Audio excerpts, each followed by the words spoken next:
Lucas Miglio, a quem a gente agradece a gentileza de estar aqui ao vivo para romper o silêncio na primeira entrevista depois que deixa aí a Secretaria Municipal de Agropecuária. Lucas, boa noite, obrigado por aceitar o convite, seja bem-vindo aqui ao programa A Voz dos Vales. Boa noite, Vanilson, boa noite, ouvintes da 98. Vanilson, também queria desejar os sentimentos para a família do Dr. Eduardo Bamberg, a Maria Clara, sua esposa, e também suas filhas e genro.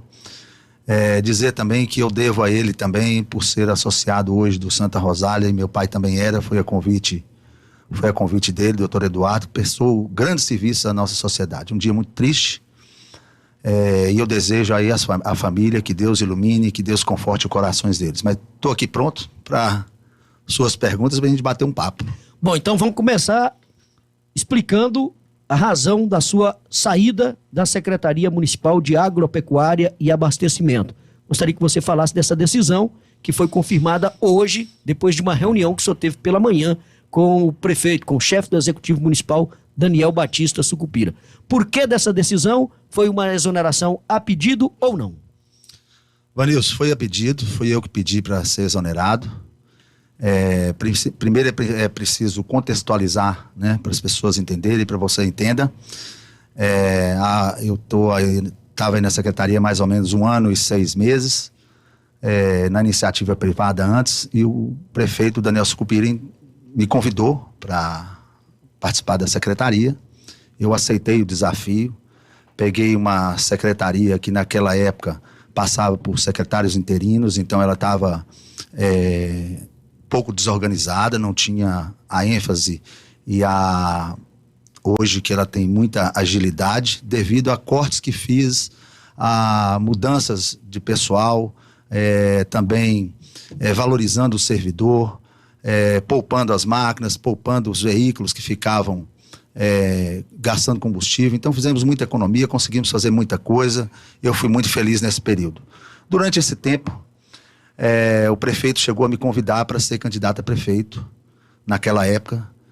Uma vez eu declinei do convite, porque realmente eu estava na iniciativa privada, nunca tinha pensado em ser candidato, apesar de ser nascido em Teoflotone, meus avós aqui, meus pais aqui, amar essa cidade, eu não tinha pensado até então isso. Houve um segundo, depois um terceiro convite, e aí eu conversando com meus familiares, conversei com minha mãe, conversei com meus filhos, conversei com meus amigos, resolvi aceitar. E a gente estabeleceu algumas condições. Uma das condições seria qual seria o critério para a escolha do candidato. Haja visto que eu sabia que o prefeito tem compadre de um candidato, amigo, pessoal, e tinha outros candidatos também, né? Não era só ele, outros candidatos. Eu queria saber qual o critério para que eu não ficasse, expusesse a minha família, expusesse os meus amigos. Eu não entro nada assim de meia boca, como diz o povo. Eu entro de cabeça em tudo que eu faço. Eu entro de corpo e alma. Isso eu disse a ele até essas palavras no dia. E ele me disse que o critério seria técnico de escolha, seriam feitas pesquisas e quem tivesse melhor nas pesquisas que seria o candidato, e que ele não ia pegar um candidato, colocar debaixo do braço e escolher ser candidato, até porque isso não daria certo.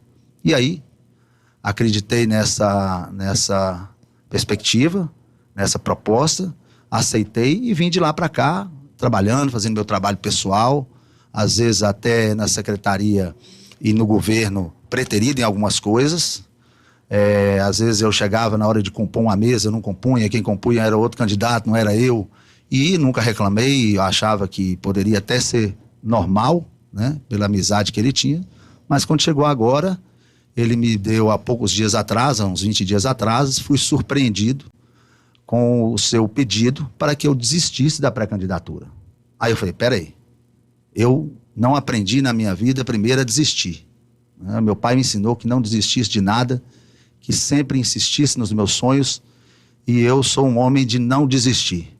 E segundo, que o combinado não foi esse. Eu não poderia, nesse momento, como que eu trairia os meus amigos, a minha família, e explicaria que eu estava deixando de ser candidato, que o prefeito pediu, sendo que eu liderava as pesquisas. Então, não aceitei. E esse de não ter aceitado, inviabilizou a minha permanência no governo. Foi por isso que eu pedi demissão. Eu vou seguir o meu caminho.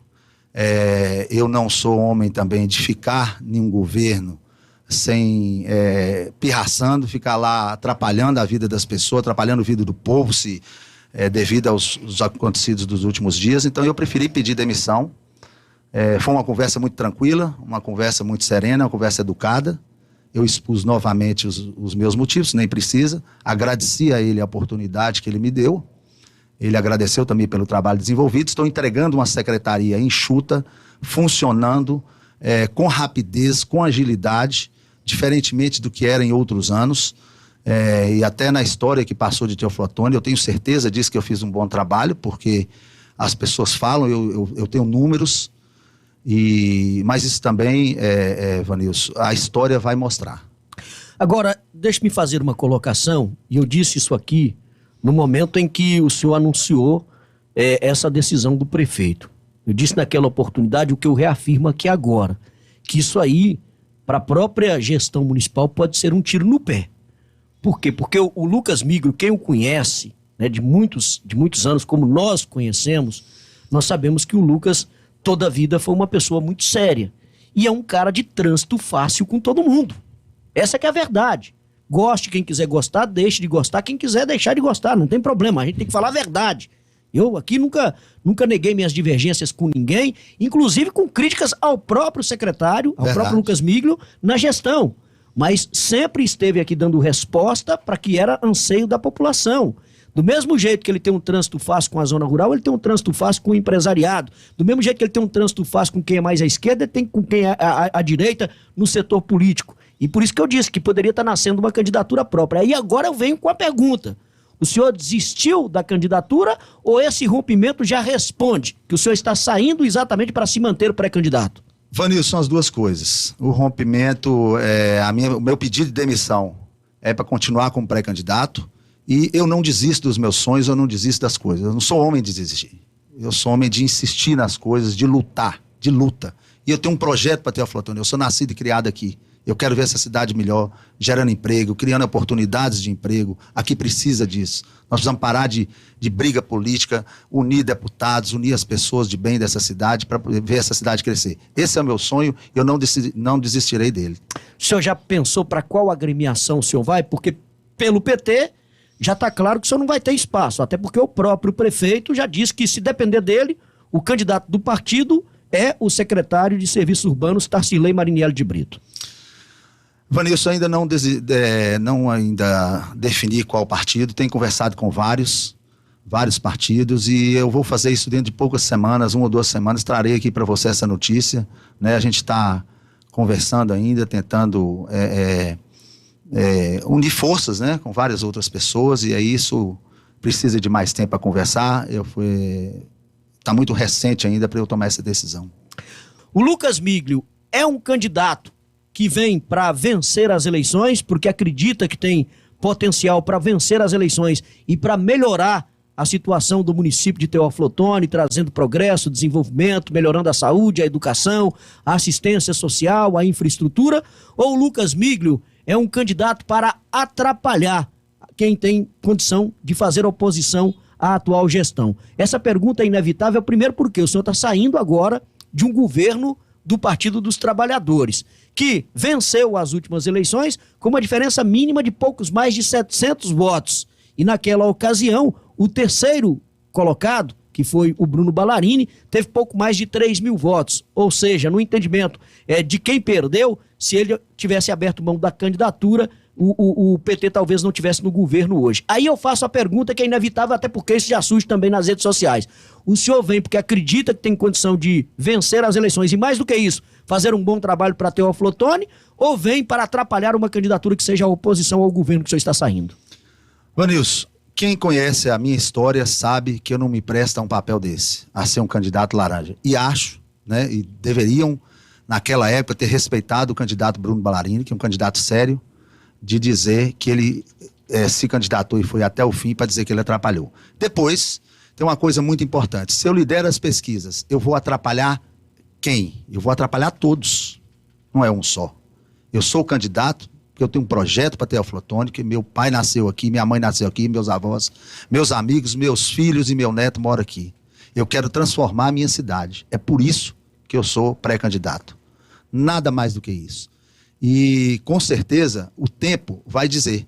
Porque eu tenho divergências do governo que eu participei. Claro, lógico, que eu tenho e vou mostrar as divergências. Isso é inevitável durante o decorrer de uma campanha, durante o decorrer de uma caminhada. Então eu não perco muito tempo com isso, estou te respondendo com muito respeito, porque você sabe que eu não corro de respostas, né? Mas quem me conhece também a minha história sabe que eu sou incapaz de me propor uma coisa dessa. Eu sou pré-candidato, não desisto dos meus sonhos e tenho certeza que o projeto que nós temos é um projeto vencedor, é um projeto para mudar a história de Teoflotone, um projeto para gerar emprego, um projeto para gerar oportunidades, um projeto para modernizar essa cidade que precisa ser modernizada. Tem várias coisas que eu tenho em mente de forma de uma gestão mais aguerrida, uma gestão com menos política e mais gestão para que Teoflotone saia dessa mesmice que está até hoje.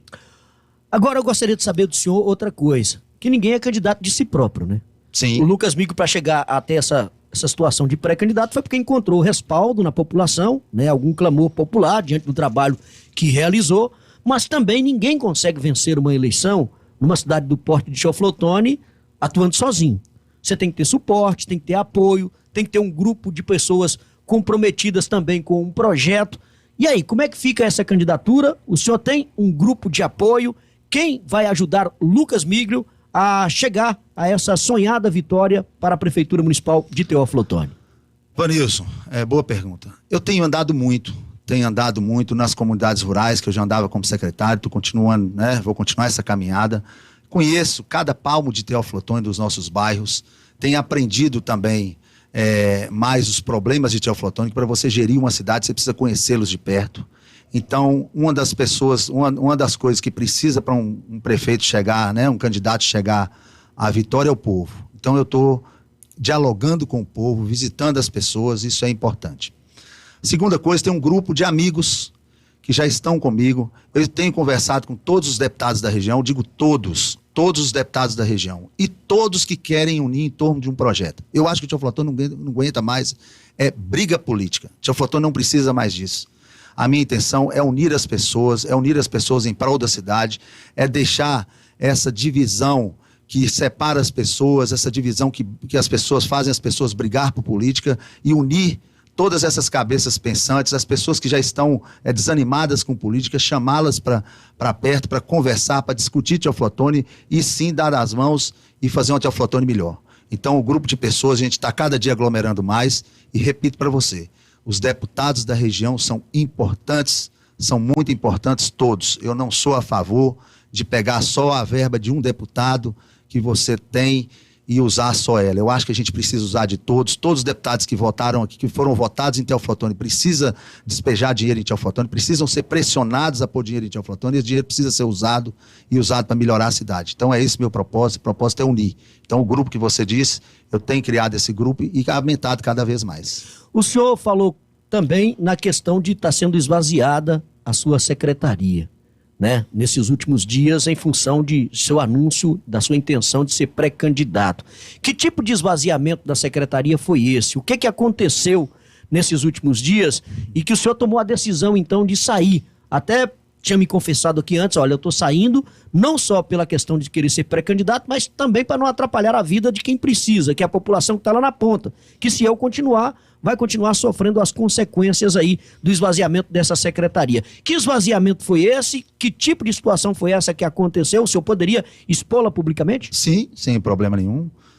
Até público lá na secretaria, por exemplo, manilhas, que é uma coisa que a gente usa muito. Nós fizemos quase 500 manilhamentos em Teoflotone, isso melhorou as vias do município, todas essas vias rurais que nós tínhamos impedimento, nós mexemos em quase todas, Vanilson. Foram 500 manilhamentos. Essas manilhas foram tiradas do meu poder e passadas para um funcionário, com dificuldade de consegui-las. Também eu vi, com o tempo, as máquinas vieram diminuindo, as patroas vieram diminuindo. Então, para eu ficar no governo, às vezes empatando o que o prefeito quer fazer, às vezes ele quer trocar de secretário, eu preciso pedir demissão para não atrapalhar o povo, como você disse. Porque manilha não é para mim, máquina não é para mim, máquina é para o povo. E eu não posso ficar ali sendo uma pessoa que, sendo, por exemplo, indigesto à administração como um todo. Então, eu não estou dizendo isso virado para o prefeito, mas estou dizendo virado para outras secretarias que começaram a fazer essa retaliação clara, muito clara, e eu percebi ela. Na minha conversa com o prefeito, eu toquei muito rapidamente isso, que é uma coisa que tem que se consertar logo na secretaria, para que ela volte a ter a mesma velocidade que tinha quando eu estava à frente da gestão. Aí eu gostaria de saber também de outra colocação que o senhor fez. O senhor tem suas divergências com o governo e tem também suas críticas a fazer. Eu não sei se já seria esse o momento, mas eu gostaria de saber, enquanto pré-candidato, inclusive, o que o senhor faria diferente da gestão em que o senhor está agora, que acha que precisa ser corrigido urgentemente para melhorar a vida das pessoas e não atrapalhar a vida de quem precisa? Vanilson, eu sou gestor por natureza. Toda a vida fui empresário, produtor rural, então eu me preocupo muito com finanças. Eu acho que na prefeitura, eu tenho certeza que na prefeitura dá para se economizar mais dinheiro, para se investir mais em obras. Dá, por exemplo, para fazer uma valorização do funcionário efetivo, que trabalha e trabalha muito. E os que não trabalham, né, teriam uma produtividade baixa, você também não daria essa valorização que eu penso que é uma gratificação por produtividade. Eu acho que melhoraria muito os setores ali. Eu faço isso nas minhas empresas. As empresas mais modernas, prefeituras mais modernas, eles utilizam também disso para poder fazer com que a máquina ande mais rápido, com que as coisas aconteçam mais rápido. E assim, eu tenho algumas críticas. Hoje não é elegante falar isso, eu estou terminando de sair do governo. Eu sou uma pessoa que não gosto no português, claro, de briga. Eu sou uma pessoa de união, né? Então eu não gosto, eu acho que o momento não é oportuno para eu fazer essas críticas. Eu vou fazê-las também, porque eu vou escrever, eu gosto de escrever nas minhas agendas, nos meus escritos, eu escrevo papel e caneta mesmo, igual está aqui. Eu gosto de escrever tudo que eu observei, eu tenho vários relatos do que eu vivi no governo, né? Mas assim, eu não posso fazer nenhuma crítica no que tange alguma coisa que vai mexer com a honra das pessoas. Isso eu não tenho nada a falar, de que mexa com a honra deles, com a honra de qualquer pessoa que está lá. Isso eu não faria, mas eu também não tenho o que falar. Não sei se você entende o que eu estou falando. Estou entendendo. As críticas são a gestão, a forma de gerir, não críticas à honra para macular a imagem de ninguém. De jeito nenhum. Ô, Lucas Miglio, qual que é a sua proposta? O que você pensa para Teoflotone?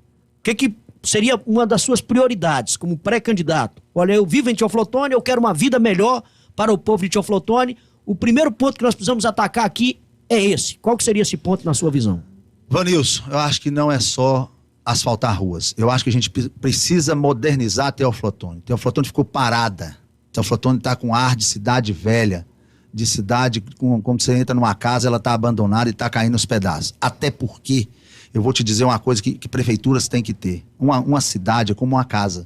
Se você não dá manutenção, o muro começa a cair, o telhado começa a pingar, a parede começa a mofar. Então a gente precisa de uma manutenção na cidade, precisa de equipes de manutenção, para que, por exemplo, um corrimão de uma ponte, ele está trincado, está estragado, por exemplo, vou dar um exemplo ali na ponte do Tititi.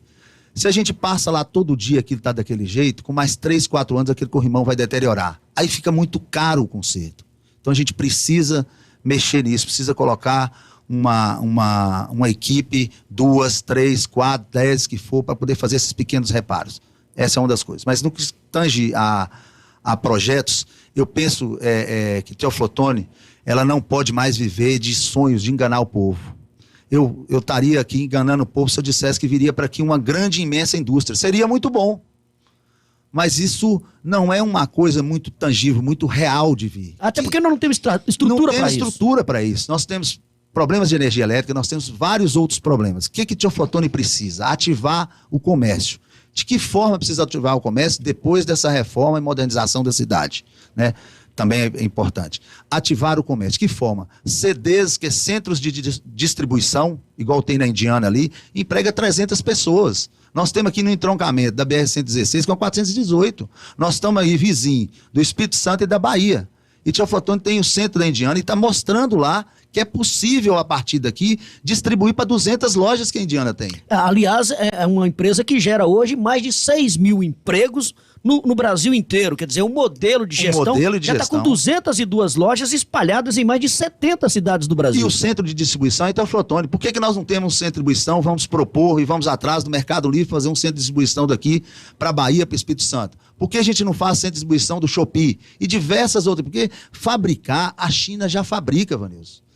as pessoas têm que entender que não adianta mentir mais pro povo, não. Ninguém vem para cá fabricar Kinder Ovo, ninguém vem para cá fabricar chinelo, não. Isso tá fabricando é na China.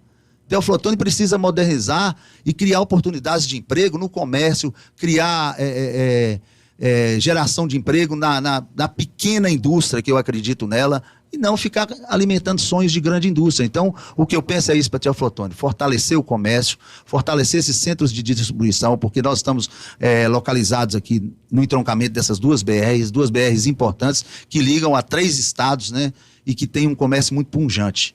Eu vou te lembrar que Teoflotone é uma cidade polo, mas ela era polo há 20 anos atrás. De lá para cá ela parou, ela não é polo mais, ela é polo para o pessoal vir para cá buscar saúde.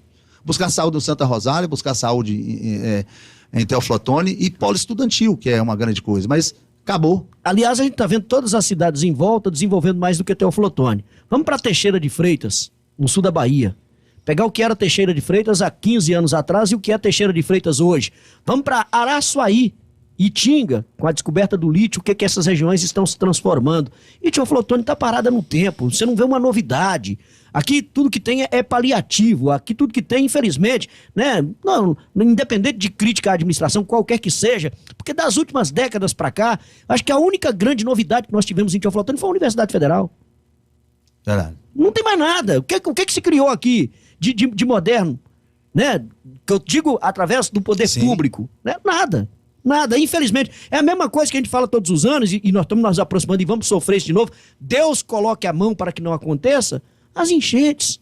Há quantos anos nós estamos falando dos mesmos problemas de enchentes crônicas nos mesmos locais, Lucas? E aí eu penso o seguinte: qual que seria a sua visão em relação a isso, por exemplo? Aqueles problemas crônicos. A gente sabe que toda vez que chover, a terra vai descer dos morros lá da Júlio Haueisen e vai deixar a rua naquela situação. Vai continuar enchendo ali próximo à Unipac. O rio vai transbordar ali na região do Castro Pires para baixo, se não houver, né, um afundamento da calha, também uma canalização dali. São Paulo acabou. Várias outras cidades no Brasil acabaram. Por que a gente não pode acabar? E outra que você falou, importantíssima, que ali para baixo do Rainices, da turma 37, o Rio Todos os Santos, ele faz uma curva, um S. Ali é represado toda a água. Ali a água não flui. Ali precisa ser feita uma licença ambiental, colocar uma escavadeira. Eu cheguei a conversar com o prefeito sobre isso. Era um sonho que eu tinha fazer durante a época que decretou o estado de emergência, que aí a gente poderia fugir de algumas burocracias, pegar e retificar o rio, colocar o rio para que a água possa fluir ali. Porque a turma 37 só inunda porque o rio faz um S.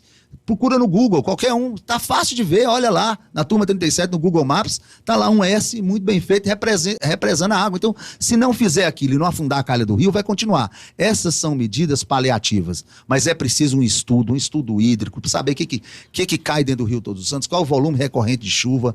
Nessas periferias, a gente olhar nos morros, o que pode fazer de muro de arrimo, de muro de contenção de baixo custo, através de hip-rap, o que pode ser feito para não descer terra, fiscalização para não ser construído em local irregular, não jogar barranca e terra na rua, tudo isso precisa ser feito. Agora tem que ser feito, bem feito, sem política. Tem que ser feito com gestão, e gestão forte. Não pode ter medo de segurar a mão, segurar a rédea e fazer. Tem que ter coragem. Agora, eu já vi muita gente falando isso aí, de ter coragem, de não ter medo e de resolver os problemas, e depois que a pessoa entra, não resolve. Eu gostaria de saber do senhor, por exemplo, em relação à Copasa. A Copasa em Teoflotone é um problema extremamente grave. Primeiro, a qualidade do serviço prestado. E toda vez que eu falo da Copasa, eu faço questão de isentar aqui os funcionários, a equipe que trabalha. Eles não têm culpa, eles são vítimas também de um sistema que quebrou a empresa, né? A Copasa virou um cabidão de emprego, e como viraram várias prefeituras pelo Brasil, vários órgãos públicos pelo Brasil, virou um cabidão de emprego, e hoje a Copasa não tem investimento para fazer nada do que precisa ser feito com qualidade aqui em Teoflotone, principalmente. Qualidade da água ruim, isso quando não falta, né? Não falta água em alguns pontos, em alguns locais. O esgoto a céu aberto jorrando na cidade inteira, inclusive no leito do Rio Todos os Santos, continua até hoje. Aí foi feita a CPI de Copasa, o próprio prefeito que hoje está na administração presidiu uma CPI e na época culpou a gestão anterior, dizendo que se ele entrasse que resolveria o problema. Entrou, aí estava junto o governo do PT, nada foi feito em relação à Copasa, não melhorou. Eu queria saber do senhor o seguinte: o que o senhor faria para resolver esse problema da Copasa? Eu estou vendo, inclusive, falando aqui que vão recapear o asfalto, trocar o piso asfáltico da Getúlio Vargas, da Epaminondas Ottoni e de outras ruas de Teófilo Otoni. Aí troca num dia, fica uma beleza, uma maravilha, no outro dia tá lá a Copasa abrindo uma cratera de novo e fazendo remendo. O que o senhor pretende fazer com essa empresa para resolver esse problema se o senhor chegar a ser eleito aqui em Teófilo Otoni? Vanilson, a Copasa tem uma saída, não sei se ainda é viável isso, tem que estudar as contas da Copasa, estudar como é que faz isso na legislação, mas pode-se tomar a concessão da Copasa e fazer ela virar um SAI municipal. Essa é uma coisa. Aí você organiza e faz as obras como tem que ser feito, com qualidade.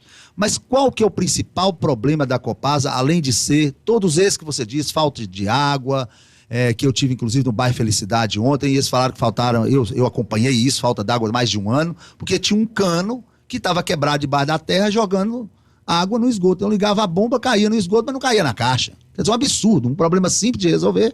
A população ficou mais de um ano sofrendo, e eu tenho certeza que a conta não parou de chegar, a conta da Copasa não parou de chegar na casa do pessoal. Mas o que eu te digo é o seguinte, a maioria desses buracos que nós temos no asfalto, que a Copasa deixa, é falta de compactação. Eles abrem, tira a terra, não compacta direito, coloca de qualquer jeito, coloca um asfalto de qualquer jeito, daqui a pouco os carros começam a passar, afunda de novo. Então a prefeitura pode pelo menos fiscalizar ou ajudar ou pegar o serviço de compactação. Não sei qual forma legal dá para fazer, mas isso resolveria o problema. Porque a maioria dos afundamentos aí é compactação. É a empresa terceirizada que não faz o serviço que deveria ser feito, é o material do solo que precisa ser trocado por um material que dá compactação para depois jogar o asfalto ou o calçamento em cima. Então não há nada que chegue. Esse asfalto, por exemplo, da Getúlio Vargas, é bom, é ótimo. Mas se tiver, por exemplo, esgoto caindo dentro da rede pluvial, a Copasa vai lá abrir. A Copasa vai lá abrir. Então teria que escavar aquilo, saber se tinha, rastrear, ver o que dava para fazer antes de jogar um asfalto. Porque a Copasa vai abrir. Se tiver esgoto caindo na rede pluvial, ela vai abrir, vai esburacar o asfalto, vai estragar de novo. Aliás, uma política que nós temos em Teófilo Otoni de muito tempo também, o cara faz uma pavimentação de rua onde não tem rede de água, onde não tem rede de esgoto, aí depois que faz a pavimentação, abre tudo para poder refazer. Então é um negócio que precisa ser pensado. Planejamento, secretário. Planejamento. Ex-secretário, né? Que agora o senhor não é mais secretário de empresa. Planejamento. Planejamento. O que o senhor pretende fazer em relação a planejamento? Porque sem planejamento, ninguém chega a lugar nenhum. Se você não se preparar para fazer qualquer coisa que seja na vida, você não vai chegar lá nunca. Vanilson, tudo na minha vida é planejado. As minhas empresas funcionam com planejamento. As empresas de sucesso, Indiana, diversas outras no comércio, Rádio 98, funciona com planejamento. Sem planejamento não roda. A nossa Secretaria de Planejamento precisa ser revista. Ela precisa ser refeita. Ela precisa ser totalmente reformulada. Ela precisa ter realmente o planejamento da prefeitura. É de lá que tem que sair tudo. Não é o que acontece hoje, não é o que acontecia ontem, não é o que acontecia há muitos anos atrás. Ela não pode ser simplesmente uma secretaria. Tem que ter nela uma pessoa com aptidão, uma pessoa treinada para aquilo. Técnica. Uma pessoa técnica para aquilo. Não pode ser qualquer pessoa que pode ocupar. Não estou dizendo que quem ocupa seja competente ou incompetente. Não estou levando isso ao caso disso. Estou dizendo que a Secretaria de Planejamento. Eu vou, durante todo esse tempo, toda essa caminhada, até chegar na época das eleições, fazer o planejamento, construir isso a várias mãos, junto com as instituições, CDL, Sindicomércio, Sindicato Rural, Sindicato dos Produtores Rurais. Eu quero ouvir todo mundo, ajudar a construir Teófilo Otoni. Ninguém sozinho consegue fazer um plano para tirar a cidade da mesmice. Tem que ouvir todo mundo, tem que escutar, tem que anotar, tem que divergir, tem que discutir para que a gente possa fazer um bom governo, possa fazer um bom planejamento, como você disse, e também possa executar todos os nossos sonhos e realizar todos os nossos sonhos que a gente tem aqui nessa terra, que a gente vive, que a gente mora, que nossos filhos estão aqui, e é aqui que eu vou ficar, e é aqui também que você vai ficar. Então eu torço muito para que Teófilo Otoni dê certo. Bom, agora são 19 horas e 22 minutos. Eu ia até ler, Lucas, algumas mensagens que nós temos aqui, mas é impossível, né? São centenas e centenas de mensagens. Até alguém comentou aqui, não sei se foi o Enio, a maior audiência do programa Voz dos Vales desde que ele foi iniciado aqui na 98. E pelo menos no YouTube, né? De fato, isso está se comprovando aqui. O pessoal está muito atento aqui, fazendo os comentários, alguns fazendo elogios, outros fazendo críticas, fazendo sugestões. Eu agradeço de coração a participação de todos vocês e estou abrindo aqui também o meu WhatsApp, que não foge a essa situação, ó. Muita gente aqui, ó, inclusive comentando. Boa noite, acompanhando o seu trabalho agora nesse horário. Todos os pré-candidatos que estão indo falar do plano de governo critica essa gestão de 4 mandatos do PT e que Teófilo Otoni não ganhou nada com isso. Será que a população não está enxergando isso? Parabéns pelos questionamentos. É a opinião de um ouvinte aqui, deixa eu ver quem é, do Emerson, mandou pra gente. Então, são questionamentos, são participações dos nossos ouvintes. Eu não vou tentar ler todas aqui, porque realmente não dá, não daria conta, ó, tá aqui, tá lotado, não tem como ler todas essas participações. Secretário, eu quero agradecer muito, né, pela entrevista exclusiva, pela participação aqui no programa Voz dos Vales. Quero desejar sucesso na sua caminhada e que o senhor possa alcançar os seus objetivos. Deixando claro aí que a nossa torcida é por Teófilo Otoni. Independente de quem vai vencer as eleições do ano que vem, de quem vai confirmar com candidatura ou não, se vai permanecer o Partido dos Trabalhadores, se a vitória será do Lucas Miglio ou do comandante Marinho ou de quem quer que seja o candidato. O que nós torcemos é para que essa cidade possa crescer, possa avançar, possa superar os obstáculos que ela enfrenta há décadas, principalmente nas questões ligadas à saúde, à educação e à infraestrutura, porque o povo não aguenta mais sofrer. O povo não aguenta mais sofrer com esses problemas que vêm se arrastando há muitas décadas. Então, só posso desejar que Deus ilumine seu caminho, que o senhor consiga alcançar os seus objetivos e, alcançando os seus objetivos, possa cumprir, não comigo, Vanilson, não com a população de Teófilo Otoni, mas com Deus, que eu tenho certeza que o senhor acredita, aquilo que o senhor está se propondo a fazer para melhorar a vida das pessoas. Porque nós precisamos ter uma vida melhor para a nossa população. Nós nascemos aqui, nós amamos essa cidade, nós queremos que essa cidade cresça, independente de quem vai estar à frente da gestão. Porque quem está governando uma cidade nada mais é do que um instrumento de Deus. Exatamente. Colocado ali pelo povo. Quando a população diz a voz do povo é a voz de Deus, essa é a verdade. Quem elege o seu representante é o povo. Né? E como diz, né, o ditado bíblico, inclusive, quando o justo governa, o povo se alegra. Então, independente de quem vencer as eleições, que seja um governo justo, comprometido com desenvolver a cidade de Teófilo Otoni. E vamos abrir espaço para que todos possam apresentar aqui seus projetos, suas propostas, e que Deus ilumine para que Teófilo Otoni possa realmente ter dias melhores a partir das próximas eleições. Pois é, amém, né? Para os dizeres aí. Vanilson, eu agradeço muito estar aqui, agradeço os ouvintes da 98, a todos que mandaram mensagem. O meu propósito é esse mesmo, é unir as pessoas, é fazer o bem para Teófilo Otoni, é parar com a politicagem. Por exemplo, se um prefeito faz as coisas boas, que as coisas boas dele sejam continuadas e não paradas, interrompidas, porque foi ele que fez. Então, o governo Sucupira tem coisas boas? Tem. As boas têm que continuar, as ruins têm que ser mudadas. Todo governo tinha que ser assim. E não aquela guerra de começa uma obra, o outro não faz porque vai dar mérito pro outro, aí o outro faz ali, não quer fazer o que pega lá na frente. Isso Teófilo Otoni não aguenta mais isso. Aliás, lugar nenhum do mundo aguenta, né? Teófilo Otoni menos ainda, porque isso aqui é histórico. Infelizmente é histórico. Um vem e faz uma iluminação bonita no Rio, o outro que entra vai e tira, porque senão você vai lembrar do que fez. Abre o restaurante popular, lá fecha o restaurante popular. Abre a cozinha comunitária, tira a cozinha comunitária. É difícil. Diga a você que é difícil e não pode mais ocorrer isso aqui.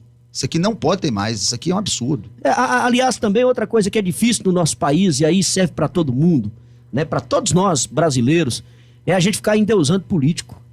Achando que político tá lá e quando faz alguma coisa está fazendo mais do que sua obrigação. O político é empregado nosso. Empregado do povo. Empregado do povo. Essa que é a verdade. Quem paga o salário do político somos nós. Isso aí mesmo. Fica um brigando com o outro. Já tem irmão que não conversa com o irmão, pai que não conversa com o filho, por conta, não, eu sou da direita, eu sou da esquerda, eu não sou de direita, eu não sou de esquerda, eu não sou de direita. Eu sou do que é melhor para a vida das pessoas. Eu sou de Teófilo Otoni. Eu quero que Teófilo Otoni tenha sucesso, Teófilo Otoni tenha emprego, Teófilo Otoni tenha oportunidade para os jovens, Vanilson, que vem aí.